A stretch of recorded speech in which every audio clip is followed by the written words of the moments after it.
And here's that video, Jennifer. And oh my gosh, the speed at which that that truck approached, and even some of the brave people attempting to slow it down. And then look at how quickly they tried to get close to stop him or stop the driver. And how do you stop? You know, that's a vehicle there, a sizable vehicle going there right in the middle of the interstate. Jeff, that came up. We didn't see that initially.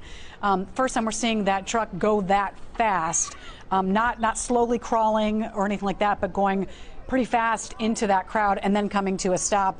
But you're seeing kind of that mob of people then really gathering tightly together. Oh, here it is again.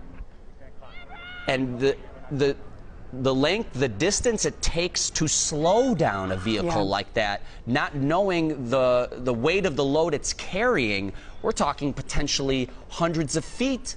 Right. And then, there are thousands of people out there. Yeah, Jeff, and then after that, we were seeing from our different vantage point, the cab door being opened and closed and opened and closed, so unsure of where that driver is, looking like people clearly were upset that semi came down the interstate where they had been peacefully protesting. I mean, it's just parting the ways as you see it just go right there. Clearly a dangerous situation that unfolded right there.